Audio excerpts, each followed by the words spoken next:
Hello, Lou Hamilton from Audible Elegance of Cincinnati, Ohio. We're located a couple doors north of the Montgomery Inn, right across the street from Montgomery Cyclery. We also do work on Facebook, Instagram, X.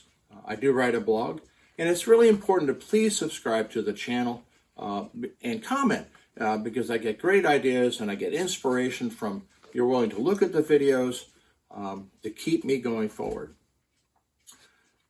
I'm going to continue on the subject of the dangers of mail order, which was triggered by a series of exchanges this morning with a customer who was, well, I should say a buyer on eBay who was interested in some of the cables that we're selling for a customer. And it started out fairly innocently, which was, will this cable work between two products? And to be very sincere, I will not make recommendations on cables. Please, let's not get into the cable argument, okay? We just let this one go. About would this cable work for the equipment that he has?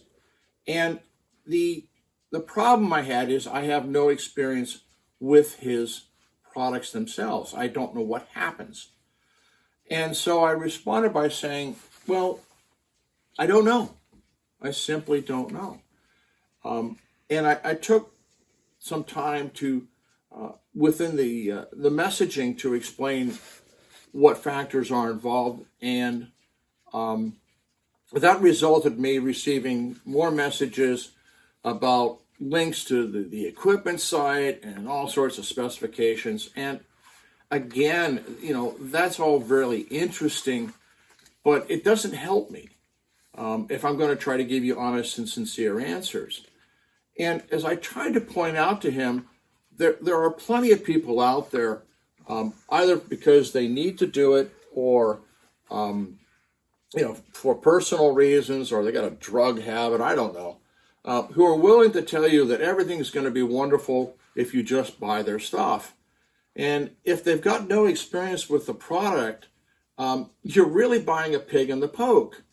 And I've seen this time and time again when people, they fall into a trap. There's a difference between a bargain and a deal. If you want a bargain, I can deliver, 1,000 pounds of horse crap for free. It's a bargain, but, it's no deal at all because it's not what you need. And I see this time and time again when people just haul off and they get fascinated by, oh, it's this much off or that much off. The problem is whether you even need it or even if it's appropriate. And so this resulted in about 10 or 15 exchanges with this individual who was quite sincere, but had a really difficult time understanding or accepting the fact that if we don't know, we're not going to give you an answer that, frankly, at best, is a terrible guess. We're not interested in wasting your time and money on guesses.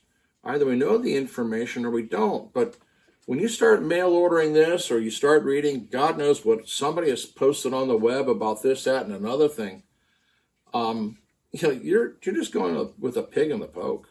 I don't know what else to say. So, again, that's another one of those little funny things about mail orders. You have no way of measuring the honesty and sincerity of who you're talking to. All you have are text messages or emails, and Lord knows there's enough stories out there about how young people have got themselves in deep trouble relying upon what they read, only to meet somebody who's quite a bit older and has harm intended. But, why people will read something and take it as the gospel is beyond me. You don't hear their voice. You don't see them. You don't know what they're doing. I don't get it. So, if you're happy doing that, well, okay, but it's certainly not something that I recommend.